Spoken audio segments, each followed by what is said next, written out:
Alright guys, welcome back.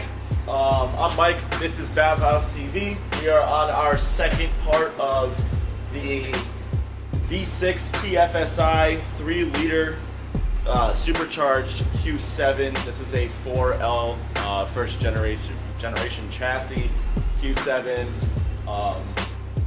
What we're doing now is we're furthering our diagnostics. We're going to link the first video in the description. That pretty much covered compression tests, cylinder, coil, and spark plug swapping. Some things to figure out why we have a misfire on this car. So this one is going to be a little bit more in depth. We are going to be removing the supercharger.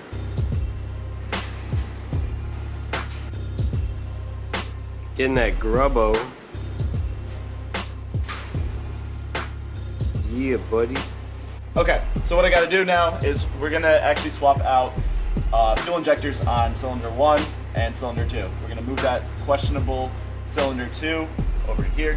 A fuel injector, put it in cylinder 1, reassemble everything. It's going to be a big job just to figure out a small thing.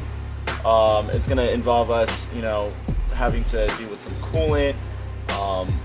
There's a few other things, including tumble flappers underneath this supercharger and the belt sensors. It's pretty involved just to do this diagnostic, but it's going to give us valuable information. Again, we're going to go back into the car afterwards and start it up after clearing the code, and we're going to see if that misfire moves to cylinder 1. If it does, we will not just be replacing one injector, we will be replacing all 6. Along with that, we will be doing a carbon clean, which will be done by us by doing a walnut blast. Then further from that, we're going to change the water pump and thermostat while we have the supercharger off, as well as the crankcase breather PCV box whole evap situation back there. So yeah, let's start turning into this.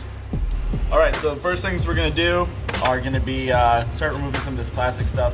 So the front, rear vanity covers on the supercharger, we're gonna fully remove the intake tube over here. We're going to remove the belt off of the supercharger, and that's about it for now. Then I'll link up with you guys and talk a little bit more about what's to come. So first, what we're gonna do is just pull up on this, be very gentle, go all the way around. It's just held in by rubber grommets with these, and then in the front, it goes into these spring clips. So 4 mounting points on the front cover, set it aside. Should be the same in the rear, or similar. So similar, but not the same. So you have these two holding it in the front of the rear cover, and then these two holding it in the back. And this one appears to already have some. Oh no, that's how it is. Okay, we're cool.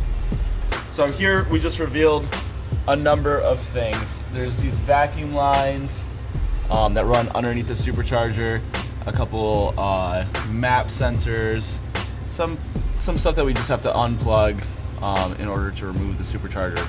So we'll deal with that in a minute. We're gonna focus our attention over here to the intake tube, which, if you were watching our last video, this is already released, just because we had it off for the reason of getting to the spark plugs and coils.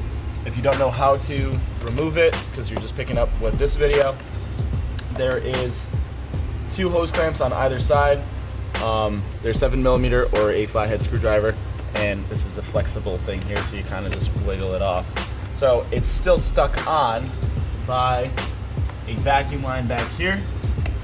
It just goes on that nipple. If it doesn't want to come out, just put a pick inside and kind of work it around, and it'll come right off. Make sure you get both your hose clamps with it. The larger one goes towards the air box. The smaller one goes on the throttle body. So now that you have all that removed, you can get it all out of the way and focus our attention to the supercharger belt. Okay, so now you're looking at the front of the engine. This is the supercharger up here. The belt goes down and around This is the tensioner, then goes around to the harmonic balancer or the crank pulley, vibration damper, whatever you would like to call it, and then goes to an idler pulley. So super simple to remove this belt. Get a 16mm wrench or socket, whatever you prefer. Righty tighty, which actually loosens it. Pull the belt off the supercharger. Be conscious, of the routing. So it goes over the supercharger, down, around the tensioner, around the harmonic balancer, and then up around the inside of that idler pulley, and then back around the supercharger. So now that you got that out of the way, you can move it. Double check to see if your pulleys are no good. These seem fine to me, so we can leave those alone. Now we're gonna focus our attention to the back of the supercharger and start getting some of those vacuum lines and electrical connections out of here. All right, so first thing we're gonna do is remove some vacuum lines back here. They're on these little valves or one-way solenoids. So what we're gonna do is actually pull it off, and you're gonna keep this in mind. The 90-degree one coming from the front of the engine goes to the white one. What we can also do is I have a Sharpie here. I'm just going to mark this with the Sharpie and then mark this with the Sharpie, and that's gonna be a foolproof way of you knowing I'm not gonna mix those up. So the next one we're gonna remove is gonna be this one. These are the two that could be interchangeable. And then on the front of them you have these, which can slightly just be pulled forward. And you're gonna hear that release some crankcase pressure. That's completely fine, nothing to be worried about. Next thing we're gonna wanna remove is gonna be this guy right here. We can probably just get away with getting it out of that clip and moving it over. So now working on those same solenoids, we're gonna just push all this stuff out of the way so we get a little bit more clarity.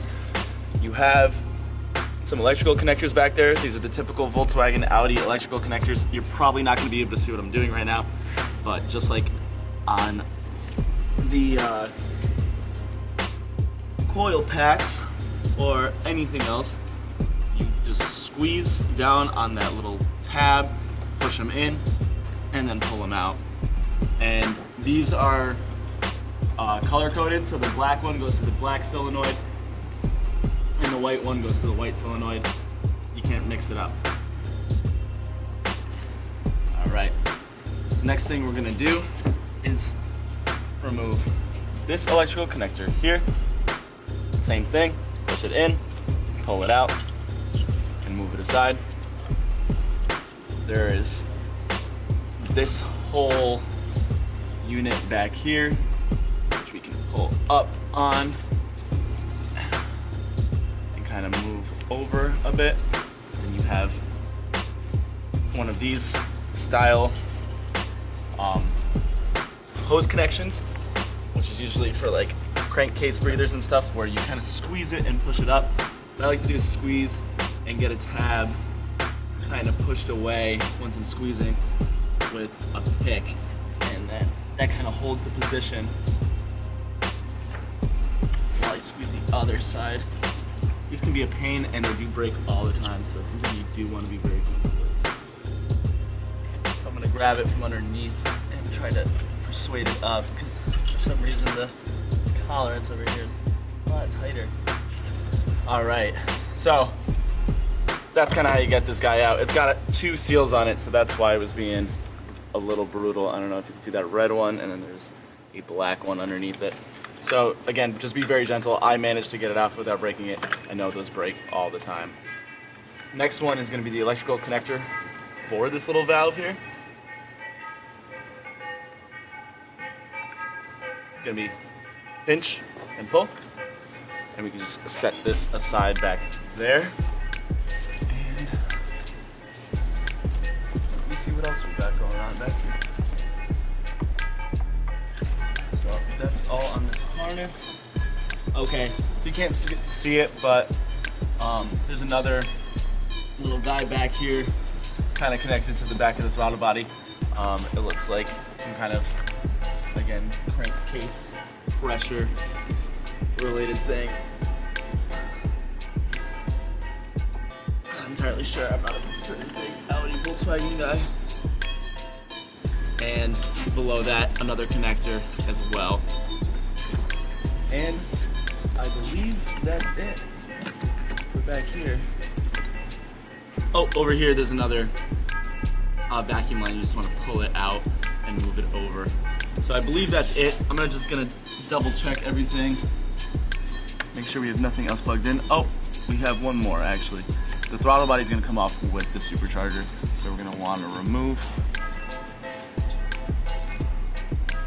Oh, you know what? That thing I just removed over here, we want to take that out entirely. So you just actually pull it off of this little connector back here, right above. So it's got a rubber thing that goes right on the back of the throttle body. Just pull it off and you should be all set. So now we just want to get the throttle body harness out, and then we're going to focus our attention a little forward. So again, I'm gonna have to kind of go where you are actually for this one.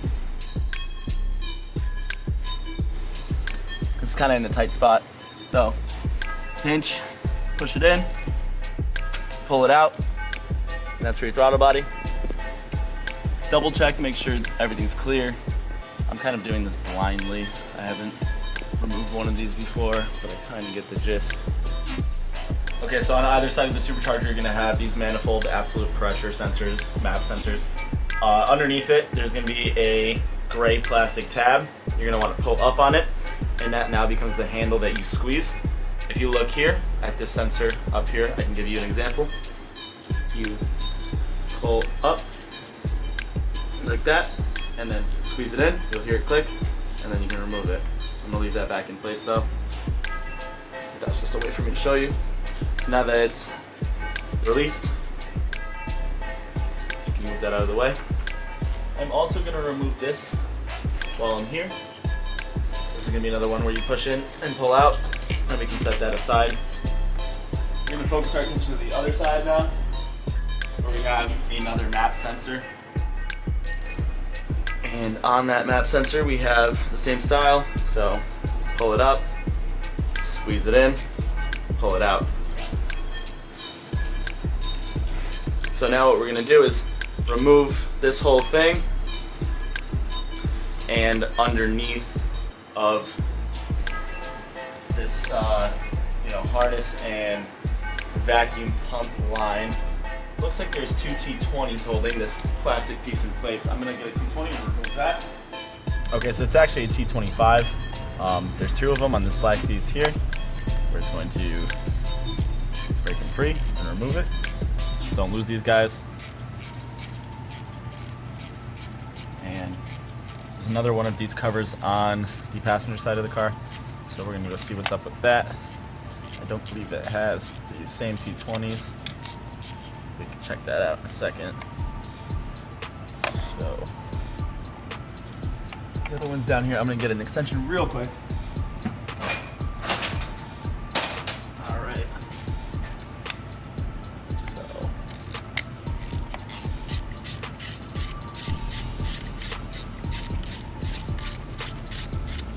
Kinda what we're gonna do here is pick it up and hold on to that guy while we remove it.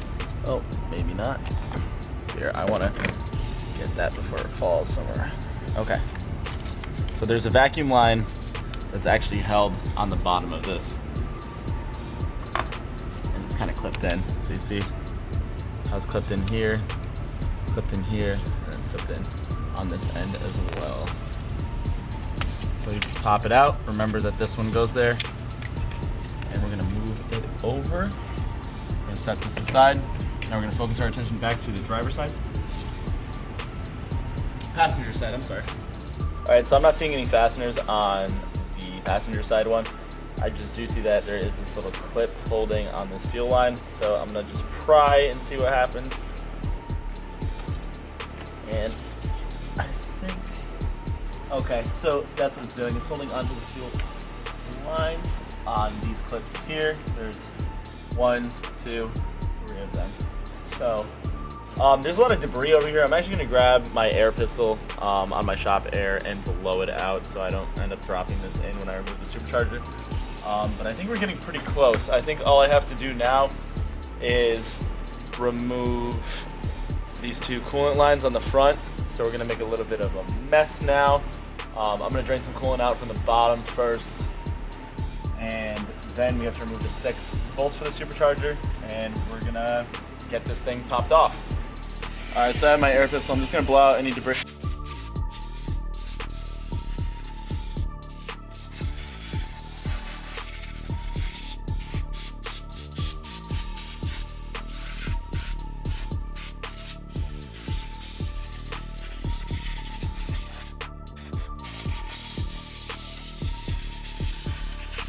Quite a lot of stuff coming out of this thing.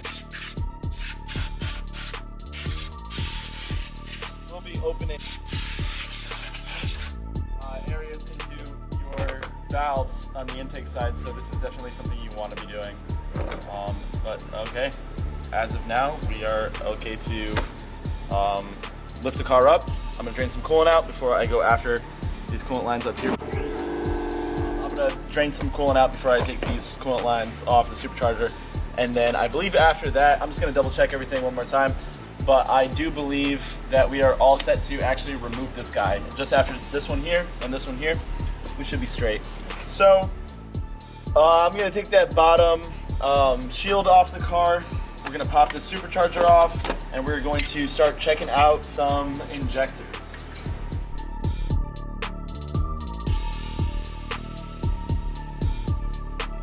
Okay, so we are underneath the car now. I just have it up a little bit. In the back of the front splash shield, you're gonna see 1, 2, 3, 4, 10 millimeter screws. I think they're also T30.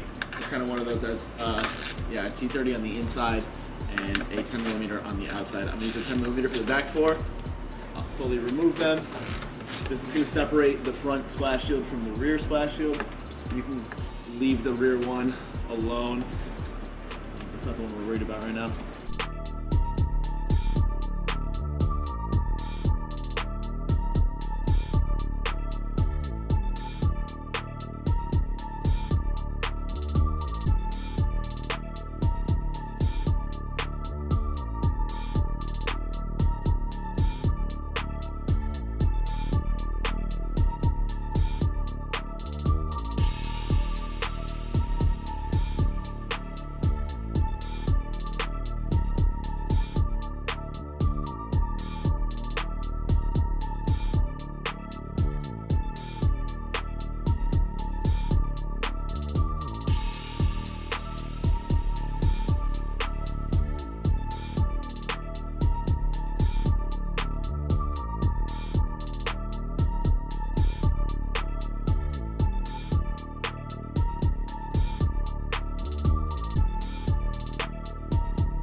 And just like that, there goes that splash shield. So quite a lot of hardware holding that thing in. But now what we did is we just revealed a couple of coolant lines right here. I'm probably going to remove this coolant line here onto this cooler, and possibly this one here. And we're going to drain some of this coolant out.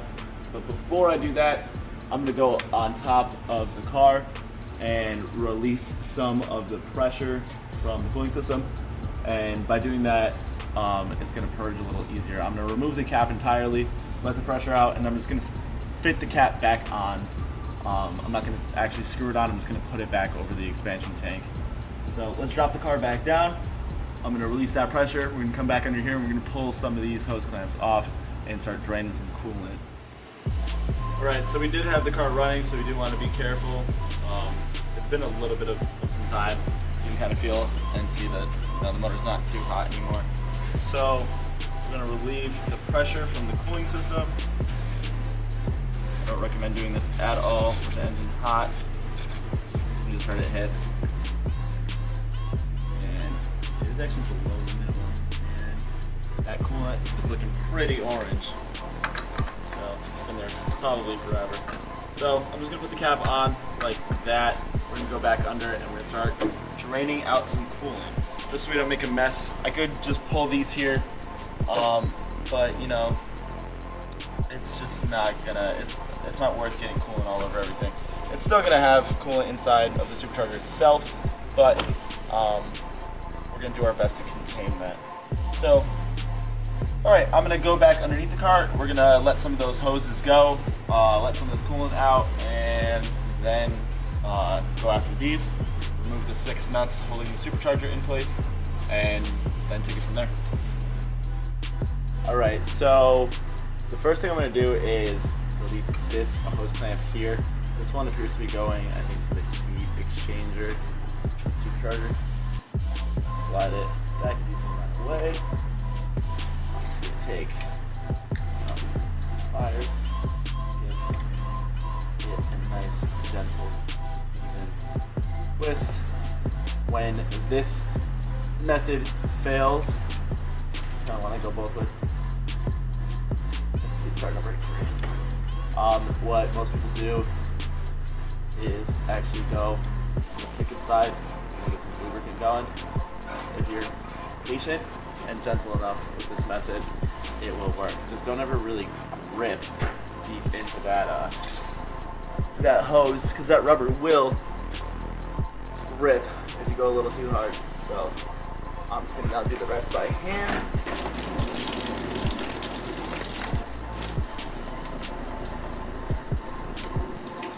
And I might need to clean that camera lens. Well, we're gonna get some coolant out of here, and then afterwards there's a cooler above there that I'm also gonna drain some coolant out of.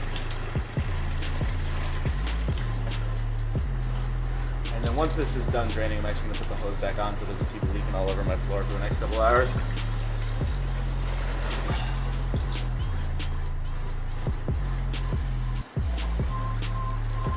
And the pinkish coolant is looking a lot more orange than pink, and that's usually an indicator that it's older, I've noticed, with the Volkswagen Audi coolant.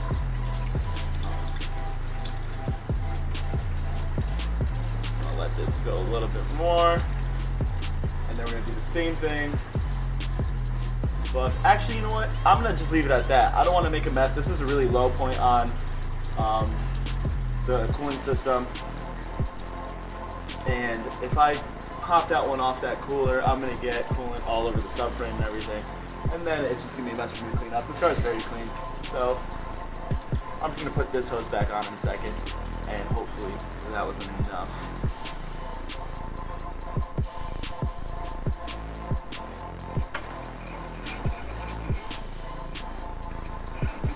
Alright, just like that.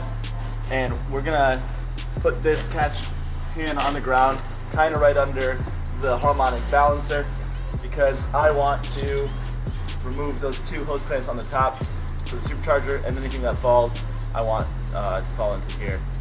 So Oh, one thing I did notice, you might have seen that on the film, I knocked that little clip off here.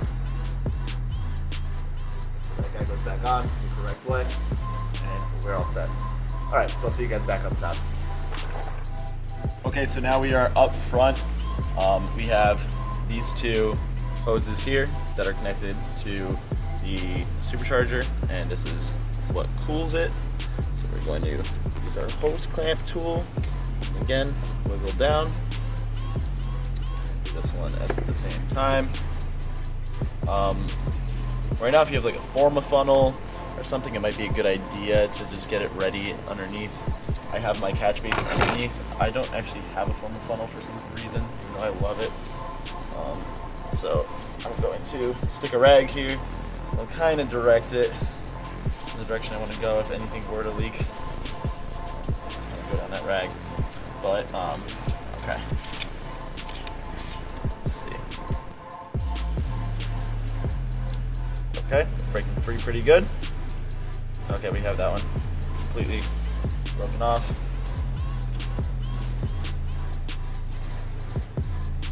This one's getting a little bit more sticky.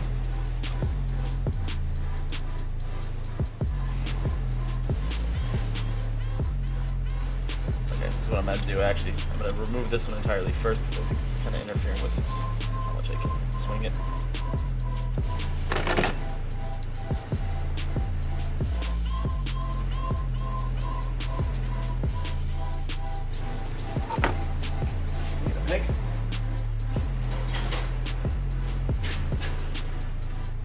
Get behind, kind of releasing that pressure, and then once you get a pick in, a good method is always one that I always use is to get some kind of lubrication behind it. In this case, I'm going to use a carb and choke cleaner. Get it nice and lubricated. You can see actually there's air bubbles coming out. Alright, so now with the carbon choke cleaner inside, it should come right off. Alright, and no crazy leaks. So just removing that one hose was enough. So definitely recommend that to you guys.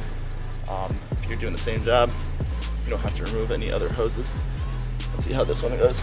Okay, finally broke it free.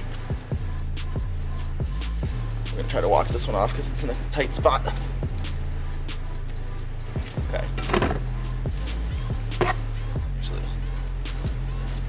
Oh, I'm putting it back on. How does that work?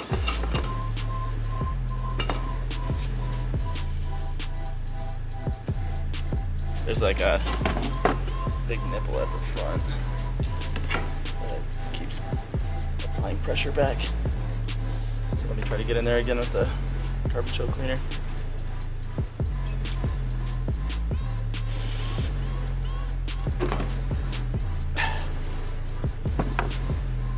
All right, beautiful, and nothing leaked out. That's exactly what I wanted to happen. What are the chances of that working out for me? All right, cool. So I think now we are prepared to remove the supercharger. So I'm gonna go after those 6 nuts holding it down on the studs. They should be 13 millimeters. I'm gonna kind of remove them in a, zigzag pattern. So I'm gonna get the 13 millimeter and link right back up with you guys.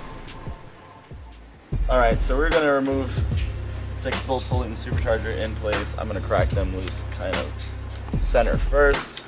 I'm gonna do the left front corner, the right rear corner, the left rear corner, and the right front corner. All right. Now we can kind of remove our 6 nuts.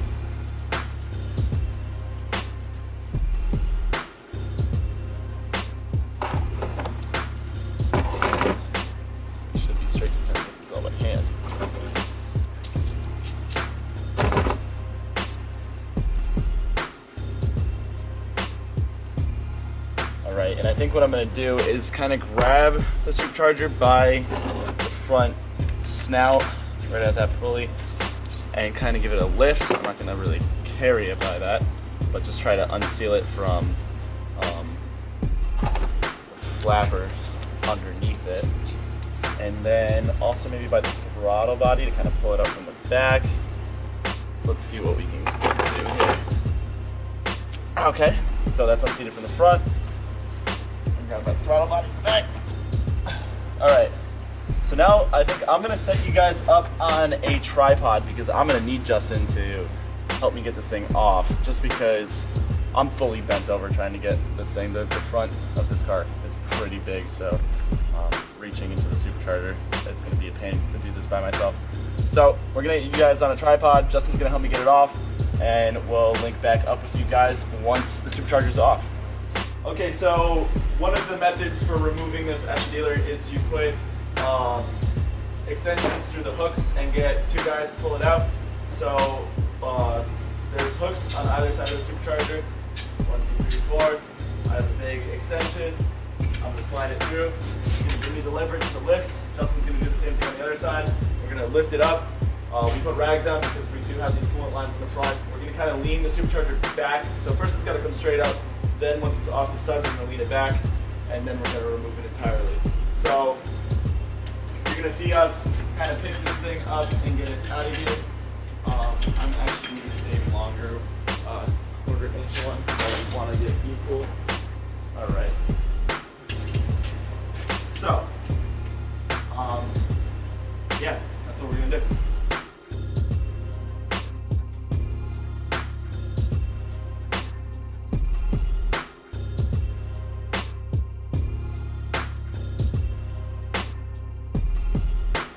Okay, so we have the supercharger out. It kind of went off without a hitch, that we didn't forget anything, so that was 100% valid. Everything we removed is exactly what needs to be removed. So, that being said, if you saw there was that little hesitation that we couldn't really pull off when we were going to remove the supercharger, and if you remove this piece here, this is just like a little heat shield or something in between, you'll see this connector flange, which we have a replacement for this. You should be replacing this every time you're under here. It has an O-ring around it, and that's the last thing that was kind of holding on. So be prepared for that. Give it a little wiggle. You'll kind of know the difference of you know, where you should be with it. If it feels like you're trying too hard, you probably are, but there is a slight amount of tolerance that you have to properly take it off. So that being said, let's get started on removing this flapper assembly on this side and getting to our passenger side fuel injectors. Before I do anything, I'm going to move these rags over my driver's side, as I will not be doing anything with them right now. And we're going to focus all of our attention now over here. Okay, so real quick before I remove this flapper assembly here, I'm just going to put a rag over it. I'm going to spray down on the side here one more time. There's this piece here, put that aside, so we can spray it down nicely with some air. I'm going to grab my air pistol and just go along the side.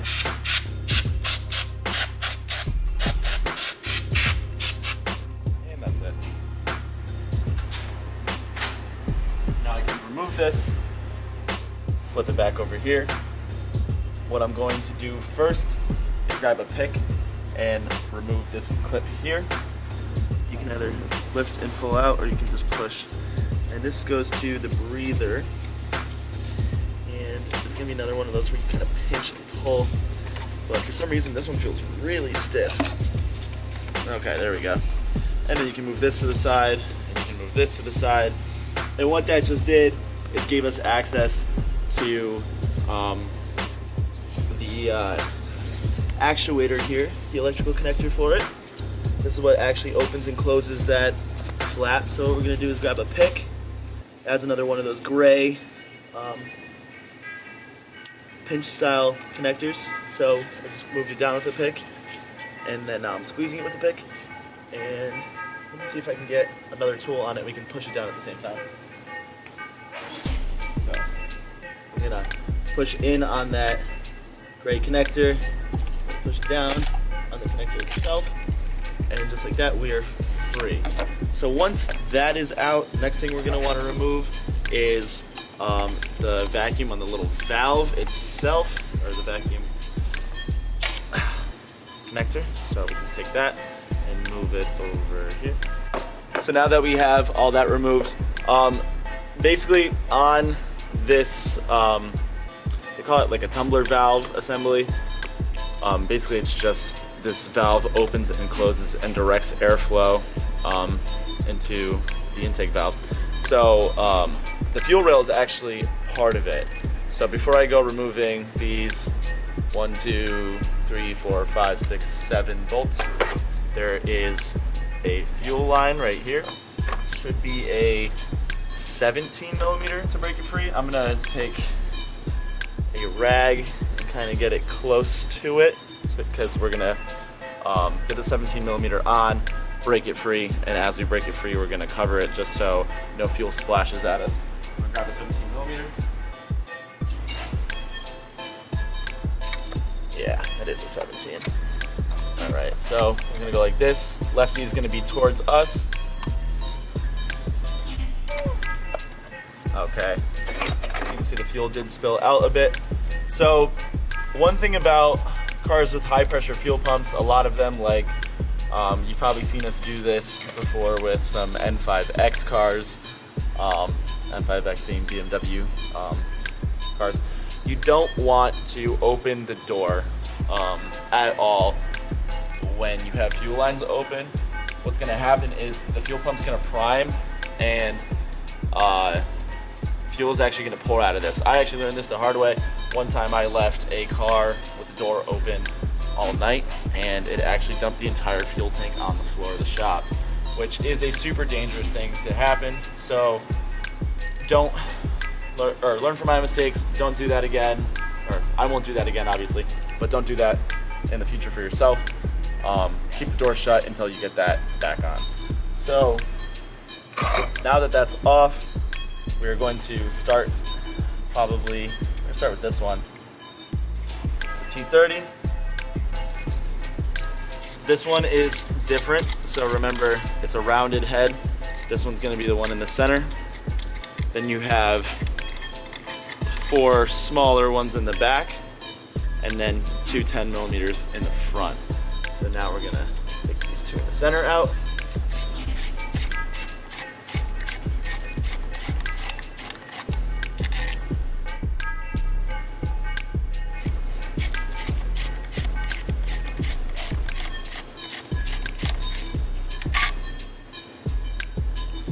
I'm going to remove the 2 10 millimeter ones. These should be nuts. Or they are nuts. I don't know why I said should be. I'm literally looking right at them.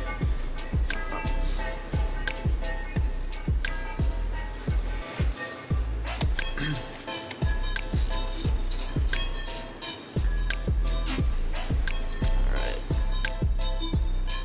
And lastly, we're going to remove the 2 on the outside. So after that, we should be good to completely remove this, and underneath should be our fuel injectors. Now the injectors are actually plugged into the rail, obviously, which is this piece right here, and they might try to come out with this unit. Don't grab it by where I just grabbed it from, but we're gonna have to kind of wiggle and pull.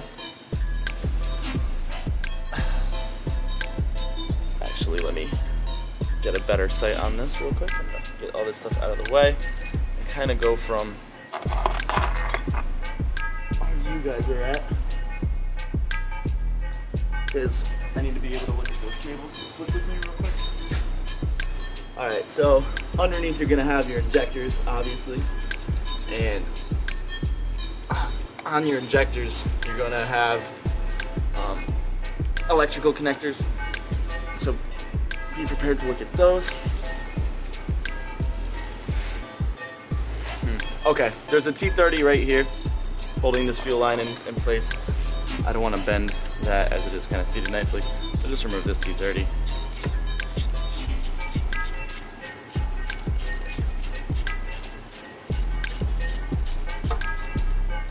That should be able to give me a little bit of room to play. Nope. Okay, you got another one here directly next to that. want to get a little bit of movement out of that fuel line.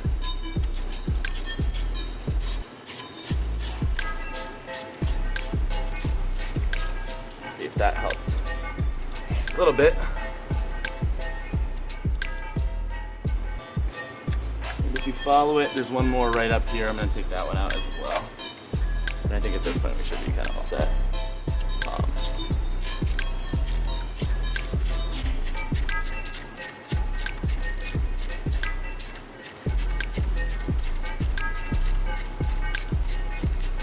Okay, this is a longer one. Remember that one goes there. Okay, so now I can kind of get it out of the way. Start pulling.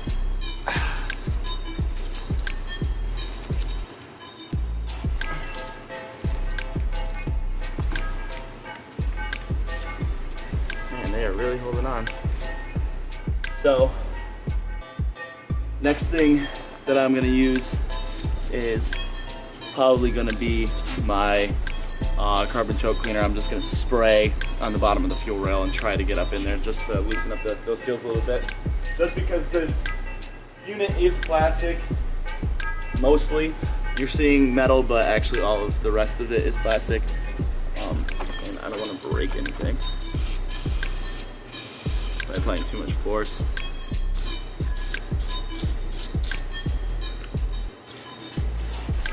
All right, let's see what that does for it. Under.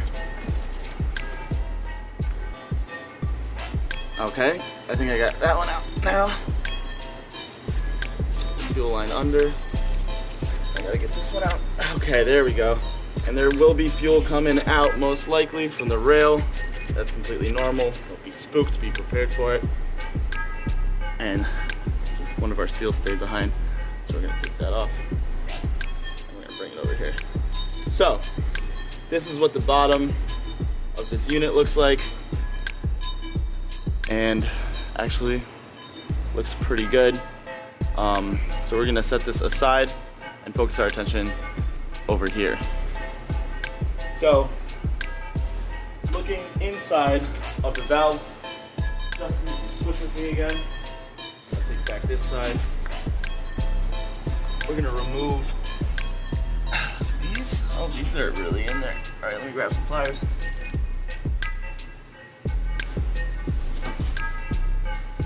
All right, we're gonna take a couple of these out.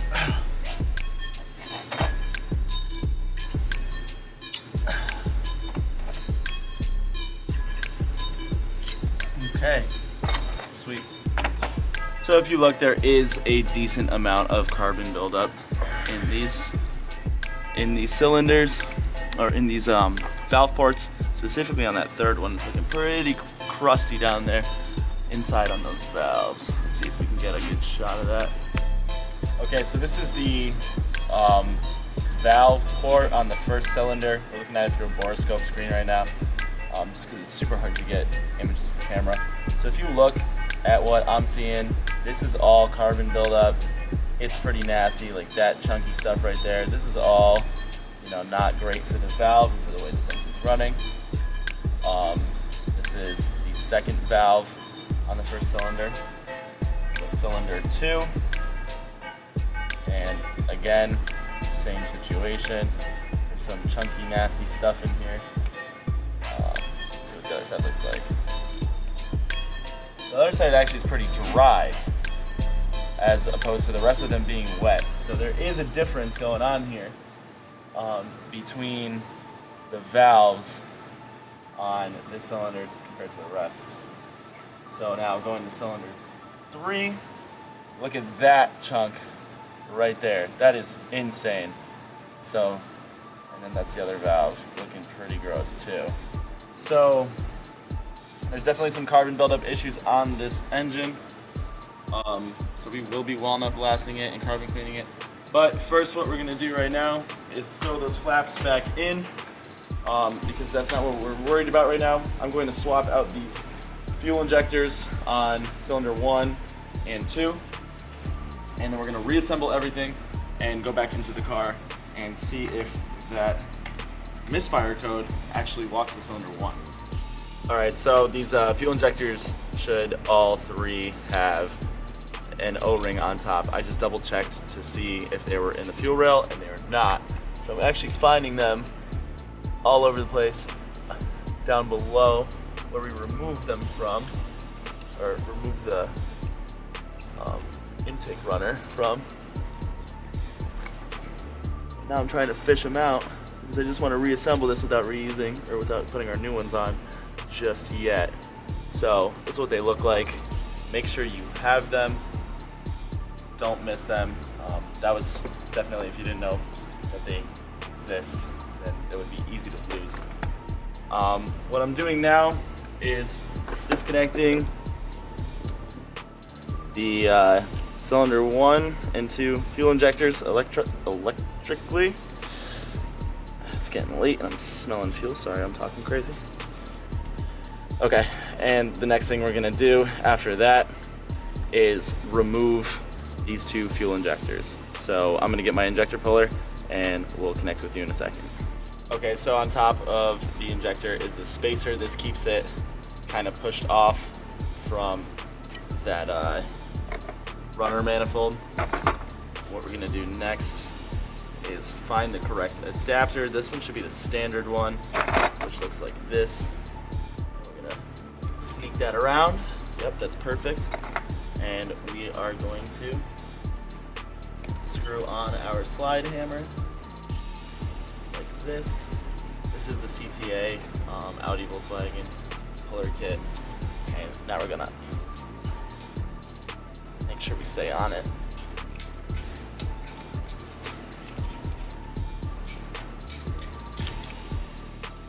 And like that, we remove our fuel injector without doing any damage to it.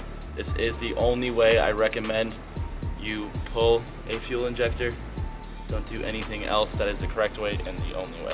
Okay, so that being said, what this tool allows us to do is guarantee that we're removing these without damaging them. So that being said, I'm going to reconnect this tool to the first injector. I'm just gonna catch a couple threads because honestly I wish they made this a little longer. Actually, I'm gonna run into an issue here. Because that stud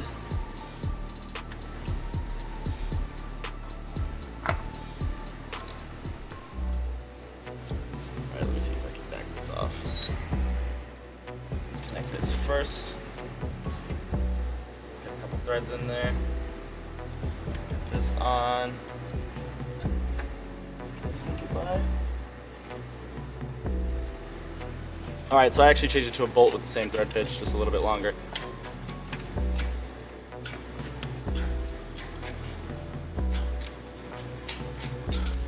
Oh, well I threw it, but there we go.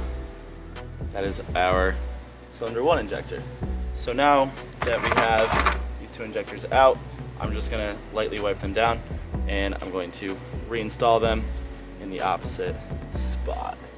Now the thing about these injectors is this part right here goes into that opening.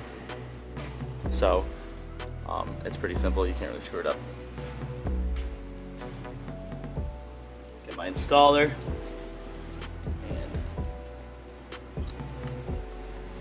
On. Just one second. So this is my cylinder 1 injector and I'm putting it into cylinder 2. Like that. Take my cylinder 2. Wipe it down real quick. The Teflon seal should be replaced anytime you are in here. The Teflon seal is this one at the bottom. But just for the purposes of what we're doing, just swap testing. It should be okay.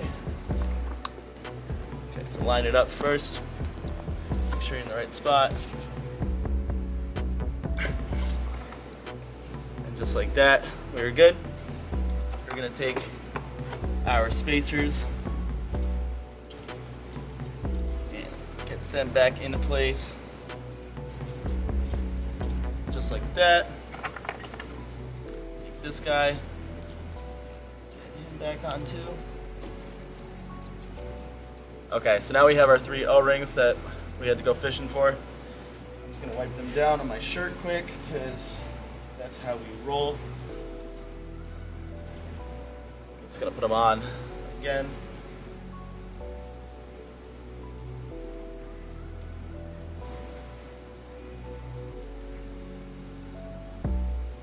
All right, so just gonna blow that out real quick, make sure there's nothing crazy crusty inside this thing. Actually, I'm gonna do it with the air pistol just to double check. Now you don't want to be blowing all over the place, so literally just what's inside the cylinder. Get it out. You can see there's a bunch of crud still all around, but you don't want to blow that because then it's going to end up in, you know? So, there we go. That's it.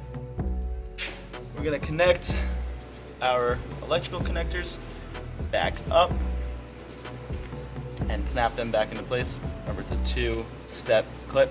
First it goes on, and then push that gray part back in. I'm going to go underneath Justin's arm right now and grab the spacers that we just removed. I just want to check these out, but look, there's a ton of carbon on these, so you want to clean these as well.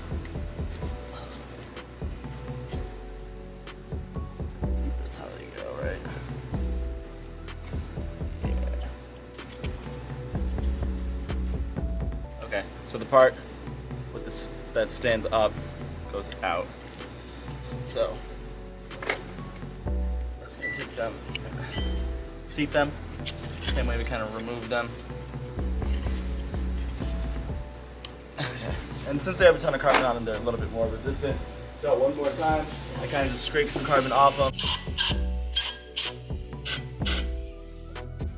All right. So what we're gonna do now is actually reinstall our fuel rail and our runner. This is pretty simple, but the runner needs to be preloaded to actually get around these here. So we're just gonna clean off our sealing gasket since we are reusing it for right now. I'm just, again, doing it in my shirt because this is gonna be torn apart again regardless and resealed anyways. So, just give me 1 second. All right, so we're going to line this back up. Oh, real quick. You can use engine oil to lubricate these. These are old, so you can see they kind of are a lot all over the place. I'm just gonna dip my finger in some engine oil real quick. And all this is doing is making our lives a little easier for reassembly. So, I'm just gonna lubricate around. Don't get any oil inside. Double check you didn't get any oil inside. Take your air pistol one last time.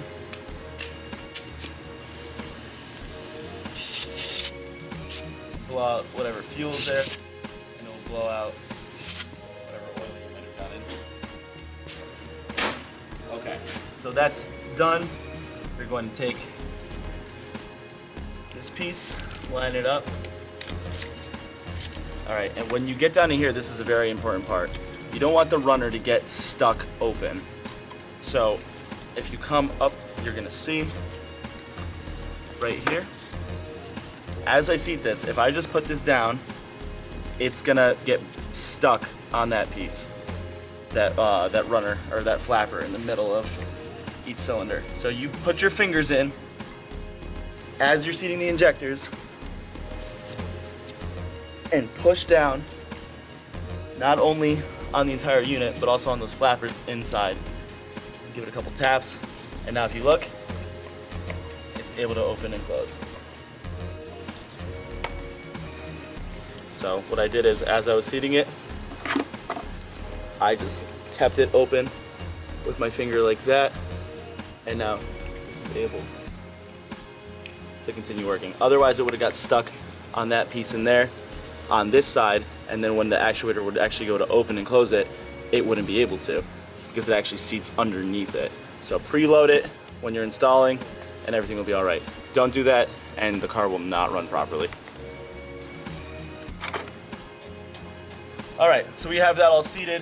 We can take our hardware that we removed originally and reinstall it. So that's these guys back here. These are your T30s. Get your big T30 in the front. And then you got your little 10 millimeters on either side.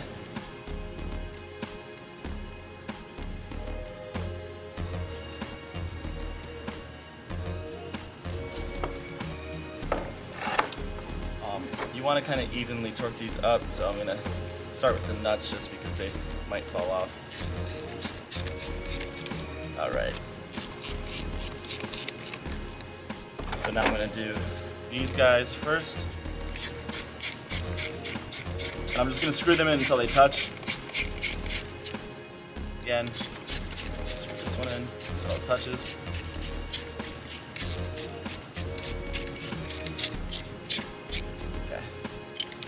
This one.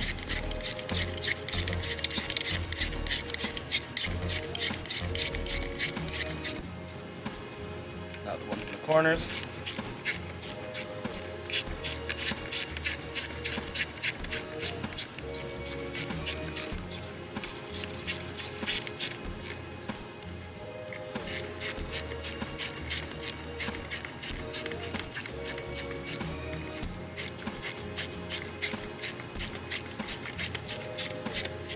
Alright, now we're going to torque these wrist tight.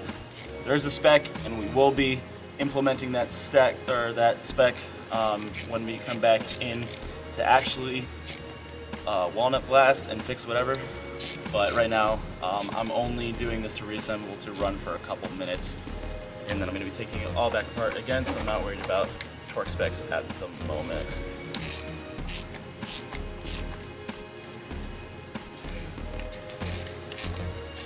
You want to go kind of in a zigzag pattern, star pattern, whatever you might call it. And the reason for that being you are seating a lot of seals right here, and actually the injectors themselves.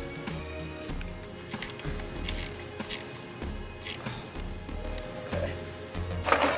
17 millimeter down here got stuck, so you can pop it free and reconnect the fuel line.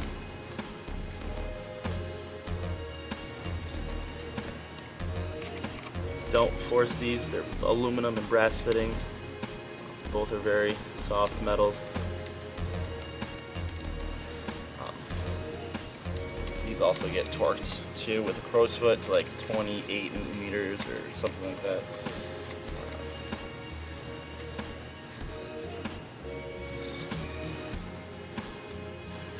Okay. But again, not worried about the torque spec at the moment. Just want to get it tight. That's enough. Alright, next thing we're going to do is reinstall our electrical connector at the bottom of the actuator.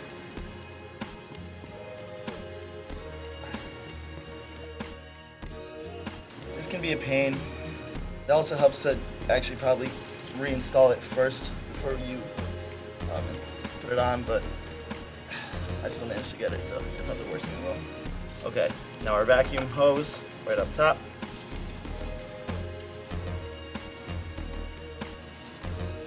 Okay, our 3 T30 fuel line brackets. Got the 2 in the middle and the 1 on the passenger side cylinder head. The other one's right here. These shouldn't have a specified torque, but it's important. These are just holding things down in place. So these can just be wrist tight as their final torque. That. Another one right here.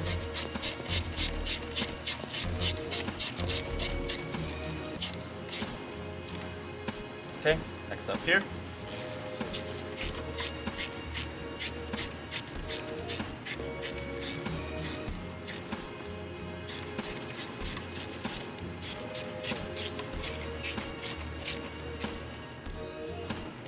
Next thing, we're going to reconnect this hose here. And this one actually has a couple of places it goes. So first it slides in this bracket, I think. Okay, like that, and then like that. So we should actually be all set with what we did here as of now. So I'm just gonna pull everything back out. We are ready to reinstall our supercharger and check if our issue is now moved to cylinder 1. So I'm gonna wipe this down real quick before we bring our supercharger back. We are also going to reinstall that cover that I removed from the middle. Gonna make sure this guy's seated. I'm gonna lubricate that a little bit so we get an easy seat on the supercharger. Excuse me. Make sure everything is out of the way when you reinstall the supercharger. Don't pinch anything, push everything back. Okay, so yeah, that's it. Let's get this piece back into place. Actually, I'm gonna blow this off quick. That is good for now. Do it better later. That can sit right like that. Another one right here. I'm just gonna put everything back just for the sake of me having all the pieces where they're supposed to be. It's just a good exercise. And yeah, that's it. We're gonna put you back in the tripod. Justin's gonna help me put this supercharger back in place. We're gonna pretty much do the reverse of everything we've already done at this point and get back in the car. Okay, so we have the supercharger. We're gonna lean it back so it doesn't leak oil all over the place. We're gonna line up the studs, making sure that you don't.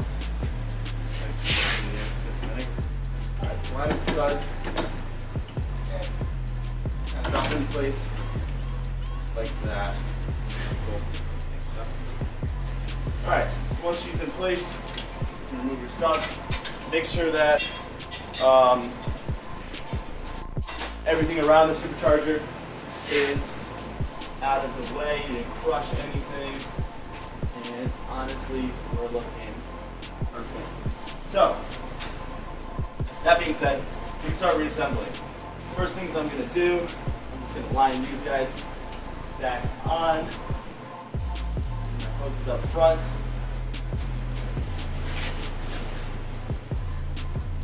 And then I'm going to take my rags off. The rags I always put up front just in case it leaks, it doesn't get all over the car.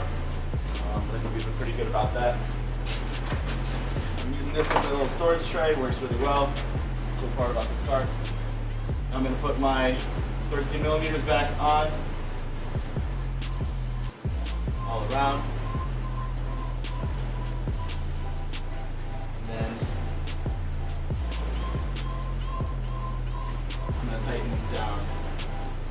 Again, I'm just going to tighten them down till I feel they're comfortable. Like I think they're comfortable. There's a specified torque again for these. I am not worried about it right now, as I'm going to be taking the supercharger almost immediately back off. So I got my 13 millimeter back in my hand. I'm going to start with the center. And go until it's kind of tight. I'm going to do an X pattern, making sure that the heads of all of the studs are evenly coming out of the nuts. If one of them is, one or two or however many are significantly different, then you're actually crushing something and you're not perfectly seated on the runners underneath. So be mindful of that. If it feels like the supercharger is moving, back off, take the supercharger off and start over. This thing should seat nicely the first time, and you don't want to screw with it. So just going to make sure it's nice and seated as we're using full gaskets at the moment.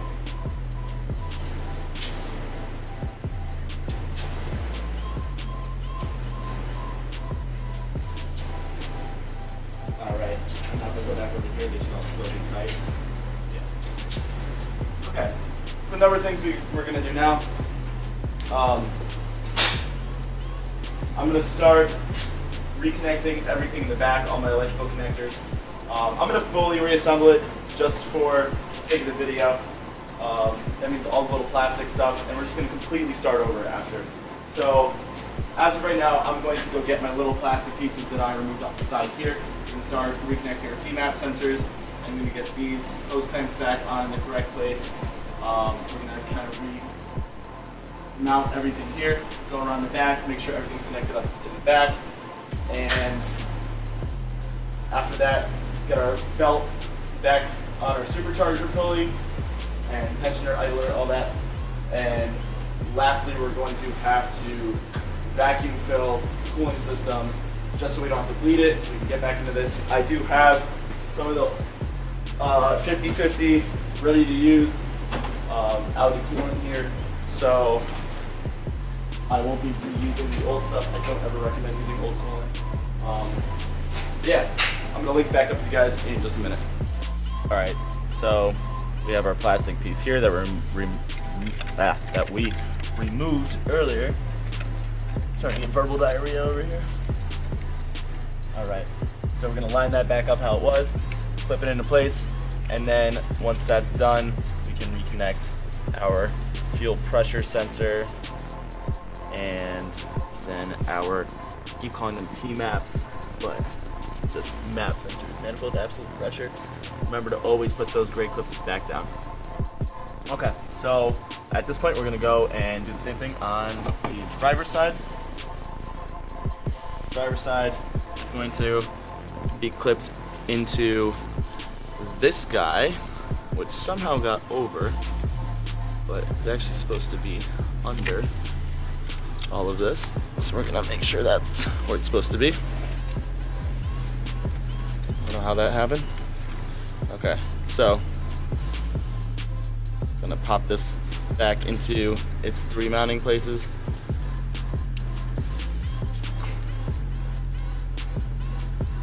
Which looks like it probably is like here and here. Okay, flip it over, get it lined up, and now it is held in after that with our tiny T25s. Okay, so these are kind of a pain to find. Okay, so just make sure you don't drop these. They're tiny, they're gonna be hard to find. All right.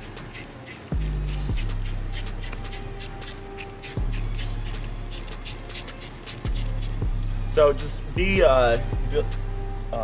vigilant about how the engine is dressed.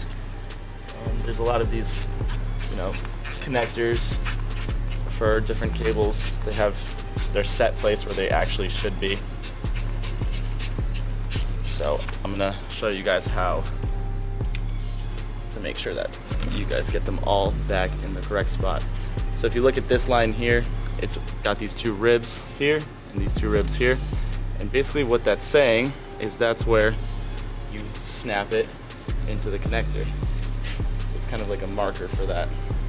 We have our map sensor here, snap it into place, lower the connector, and now we can work our way back to the rear of the motor, where over here we have some of our vacuum lines. We have the one here, again it has a little ribbed spot and that snaps into the side here.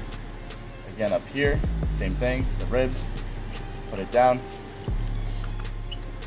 And then here, this is the one that has, all right, first we'll put these 2 in.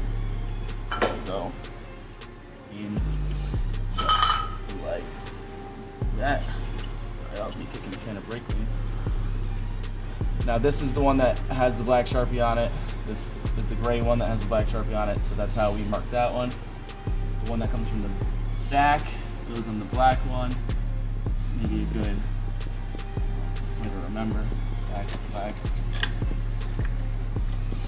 Next up, we have a few of these guys.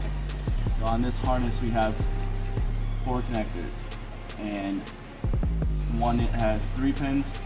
This is one of those tiny ones, and then the 2 with the 2 pins. So the 2 with the 2 pins are the ones that we're going to worry about right now. And The gray one goes on the gray solenoid. Black one goes on the black solenoid.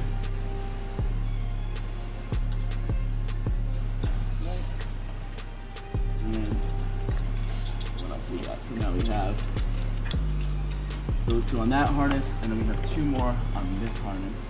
So on the other harness, we have this cable, which connects up here. And then we have this one, which connected. Might be a little hard to see at this point. All right, so we'll switch it up over here, give it a break. So now we have over here the throttle body one. This one kind of speaks for itself. It sits right next to it. So we're just gonna take it and snap it into place. That's it. Okay, I'm gonna grab this guy again, and I'm gonna bring it back to where it should be, which is right here. Actually, first I'm gonna push it up, because there was that one back here previously. This is that 3-pin cable or 4-pin cable on that harness I was just talking about. On the back of the throttle body, there's a connector right there. I'm gonna connect that right now. So now all that should be left is 2 of those tiny connectors. See these guys? There's one here, and there's one here. So the one here, the longer one, or the shorter one, goes into that valve back here, like that. Then the valve goes back over that rib. And this is the one that connected to that throttle body, or the intake elbow. So just to give you some idea of where we are right now, this hose here goes into that elbow on that intake pipe that connects to the throttle body and the airbox. So the last one we got is this one. This is literally the only connector left. So now if we back up a little bit, Justin, you'll be able to do this from far away. So we got this guy here. It's gonna go over this rib with this rubber grommet, like that. And there is an electrical connector in the back of it. And that's this last little guy here. So you're probably not gonna be able to see this one, but we're gonna get that guy into place. Get an idea of where it's going. Yeah. Like I said, that should be enough.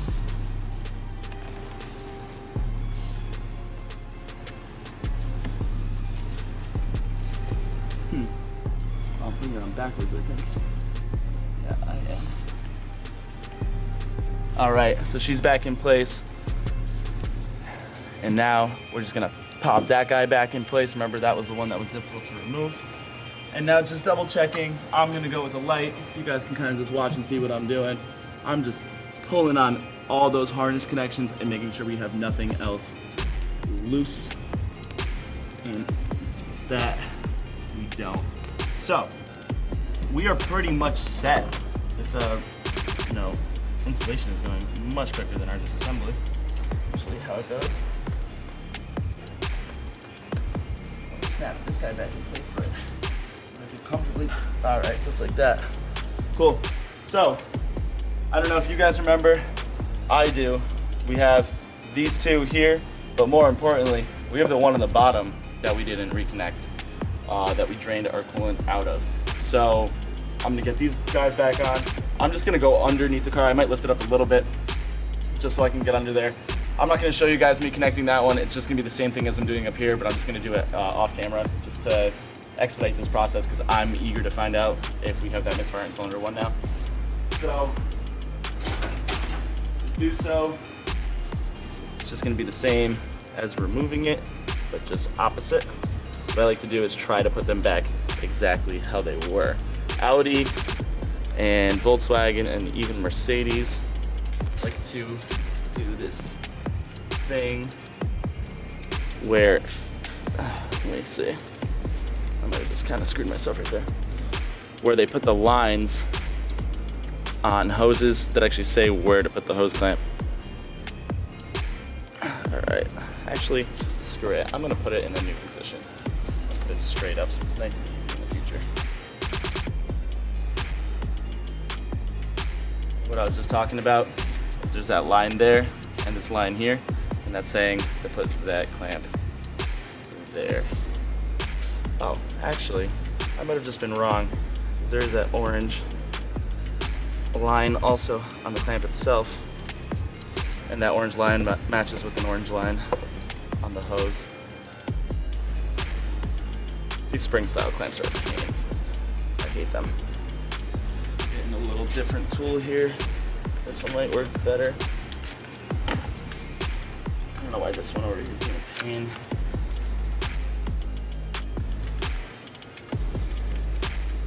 Okay, there we go. That's some more control. Okay, so we're gonna line that up here, like that. And I'm gonna move this one over one hair. Okay, so just like that.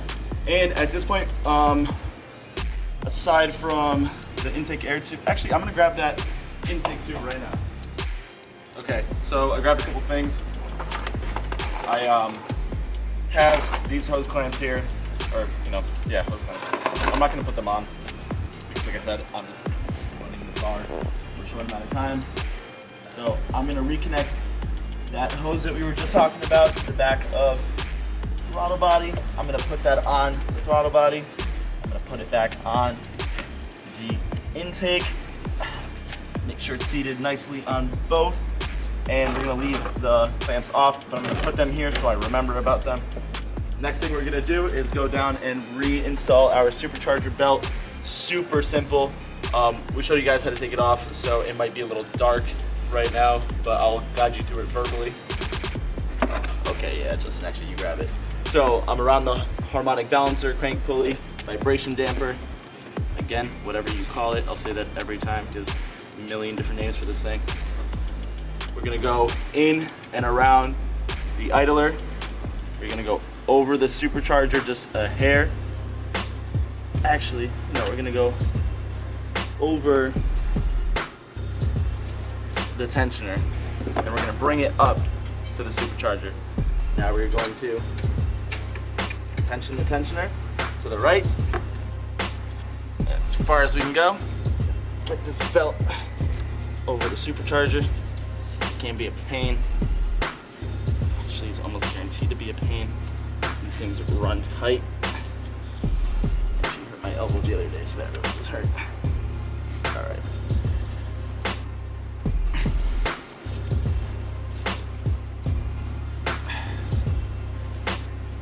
Kind of a process. Like right now, it's fully maxed out, and it is not getting any easier. Okay, just like that. So you can see that's the tension we're working with. So now the supercharger belt is back on. I'm gonna go back underneath the car before I forget and put that last hose clamp on down there. And after that, all we have left to do is pressure bleed it. Even just for the sake of doing it, I'm gonna throw the covers back on. Screw it, let's do it. So we have the Audi cover. I'm gonna put this thing on like this. We have the V6 TFSI cover. Just gonna line it up. Snap that into place. And now I'm gonna go underneath, like I've said 5 times now, and make sure that's on. All right, so I'm gonna be vacuum filling the remaining coolant in the system on this car. It had the orange coolant in it. I'm putting the pink stuff in. So that's not a big deal. I don't really care right now because I'm gonna be doing a water pump and thermostat on this thing anyways. But this is the genuine superseded part number coolant, and it was even superseded again since it was superseded.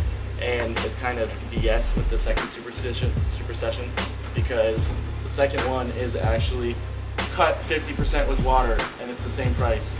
So Volkswagen Audi Group is screwing you big time as of earlier last year, 2020. They stopped selling concentrated coolant, and now you're paying for 50% water. But whatever. So what I'm gonna do is I'm gonna put it all in here so I can see it a little better, and we're gonna take our vacuum fill and stick it in there and get it all set up on our car. All right, so this is our vacuum filler. I'm going to put it into our expansion tank like this. We have our coolant on the side here. There's this hose that's gonna actually go inside the coolant. It's got a filter on it. This is obviously clean coolant. I'm gonna hook this hose up here. Make sure that valve stays closed for now.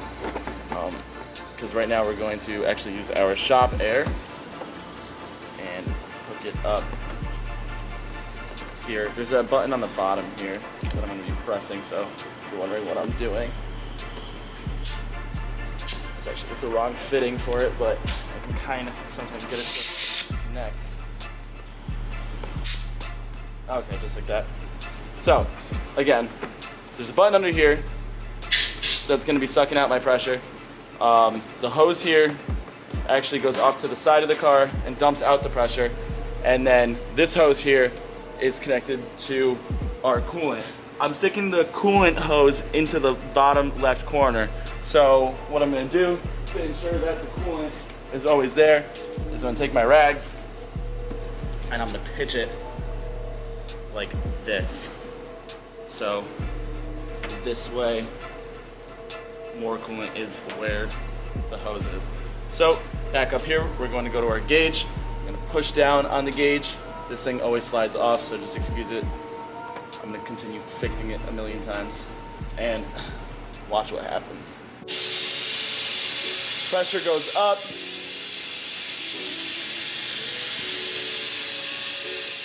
A vacuum is being pulled out of the car. The pressure is being spit out the hose to the left.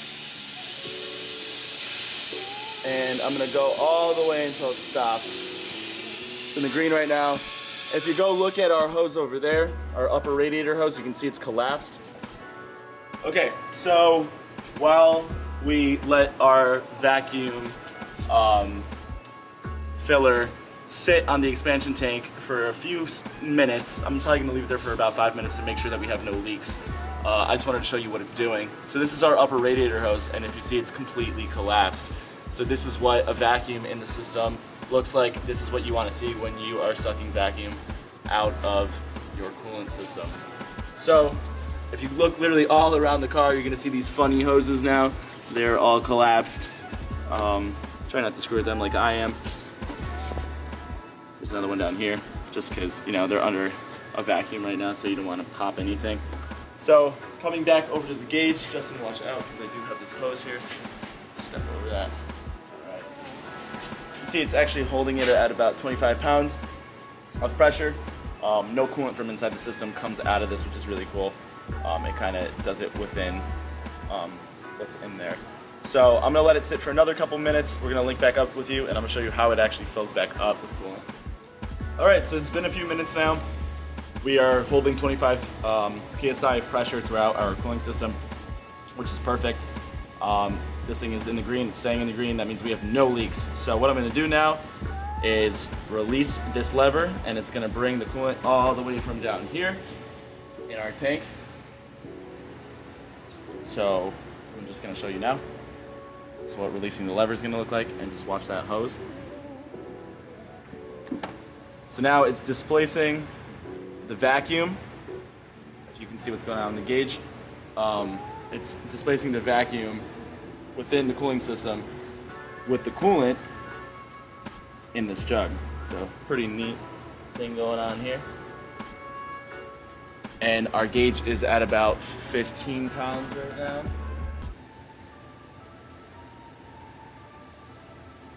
So I'm still at about 2 or 3 pounds. So it's slowly finishing up. Just gonna let it sit for a second. All right, yeah, it's still going down slowly, right into our zero area.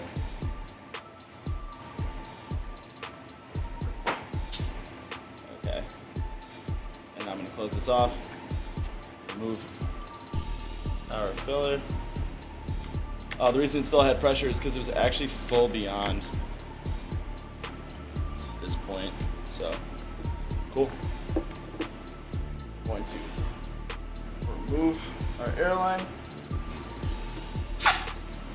I'm going to put our cap back on. And now we're going to go inside our car. We're going to clear the codes and we're going to start this puppy up. Alright, so we are back inside of the car. First things first, I'm going to start it up. It's going to be an extended crank, of course, at first, due to us screwing around with fuel. I'm going to shut it off now. Let my scan tool turn on. We go key on, engine off, diagnostics. We're going to go back, diagnostics, and clear all of the codes. Control unit, engine control module, do trouble codes. We are going to clear everything. This is a lot of stuff. Check our trouble codes.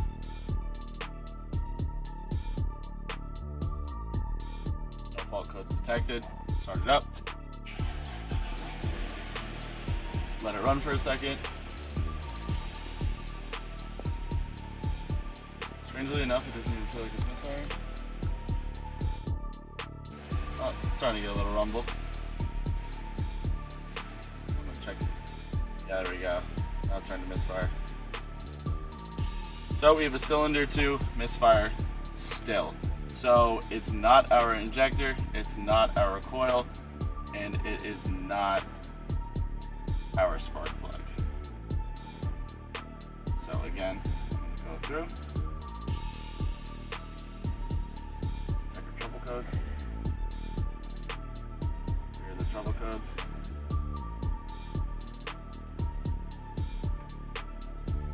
Again.